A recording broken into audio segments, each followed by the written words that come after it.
Welcome to the July 2019 edition of the AJP-Heart and Circulatory Physiology video table of contents, or from the editor's desk. As usual, we continue to publish outstanding work related to normal and abnormal function of the heart and circulatory system. Every month, our articles cover a broad spectrum of cardiovascular physiology. It's too bad I can't show all of them to you, but here's just a sampling for this month. In our first paper, Hesketh et al. Compared the effect of passive heat therapy and moderate intensity continuous training on skeletal muscle capillarization and endothelial-specific endothelial nitric oxide synthase content and mitochondrial density, glucose transporter 4, GLUT4, and intramuscular triglyceride content.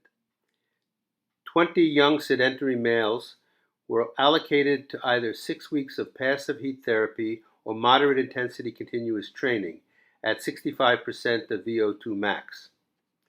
Passive heat therapy and moderate intensity continuous training both increased capillary density, capillary fiber perimeter exchange index, and endothelial-specific ENOS content. However, unlike moderate intensity continuous training, passive heat therapy did not increase mitochondrial density or intramuscular triglyceride content. Both interventions improved aerobic capacity and whole body insulin sensitivity. Ramick et al. Examined the role of NADPH oxidase on the effects of salt on blood pressure and the vasculature in humans. 29 healthy adults participated in a controlled feeding study. All participants were salt resistant. Laser Doppler flowmetry was used to assess cutaneous vasodilation in response to local heating during local delivery of ringers, ascorbic acid, Tempol, or apocyanin. Cutaneous vasodilation was attenuated by the high salt diet compared to low salt and restored by ascorbic acid during high salt diet. Cutaneous vasodilation was also restored with the local infusion of both apocyanin and Tempol on the high salt diet. Nitrotyrosine expression was increased on the high salt diet compared to low salt. These findings provide direct evidence of dietary sodium-induced endothelial cell oxidative stress and suggest that NADPH oxidase-derived reactive oxidant species contribute to sodium-induced declines in microvascular function.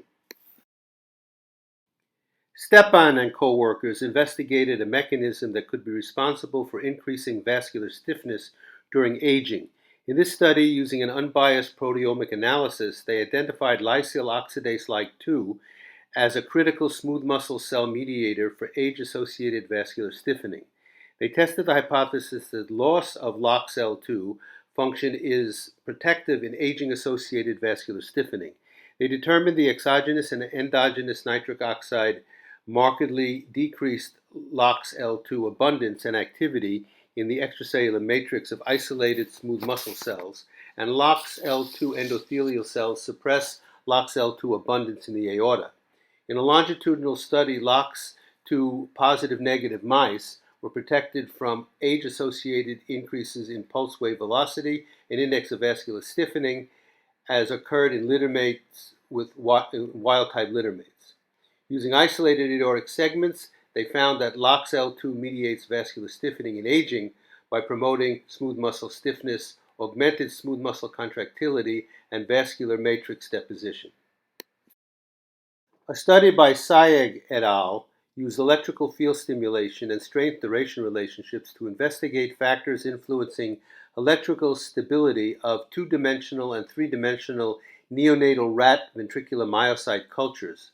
They found that the strength of the voltage pulse is negatively correlated with the threshold duration as predicted by the Lapique-Hill equation, and showed that higher pacing frequencies require higher thresholds to capture paced cultures.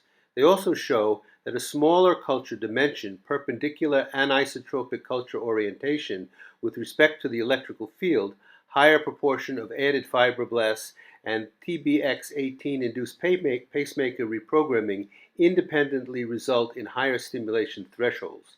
These properties reflect characteristics of the well-insulated endogenous pacemaking tissue of the heart, the sinoatrial node, and should guide the engineering of biological pacemakers for improved outcomes.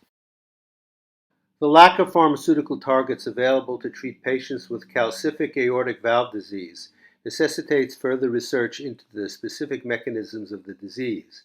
Baugh et al. Studied the effect of two extracellular matrix components, collagen and hyaluronic acid, on the mineralization of valve interstitial cells within the context of a two-dimensional polyacrylamide model system. Using a novel non-destructive image technique, they were able to track calcific nodule development in cultured systems over a 3-week time period. They saw a significant increase in the size of the nodules grown on hyaluronic acid polyacrylamide gels as compared with collagen polyacrylamide gels, suggesting that hyaluronic acid has a direct effect on mineralization. Directly looking at the two known receptors of hyaluronic acid, CD44 and receptor for hyaluronic acid-mediated motility, and using siRNA knockdown, revealed that a decrease in CD44 expression resulted in a reduction of calcification. A decrease in CD44 through siRNA knockdown reduces mineralization on hyaluronic acid polyacrylamide gels, suggesting a potential new target for aortic valvular disease. Thank you for watching this month. The 5 studies I've highlighted are representative of the great work published this month in our journal. Please visit our webpage to see what's in this issue. We'll see you again in August, and thanks for your support.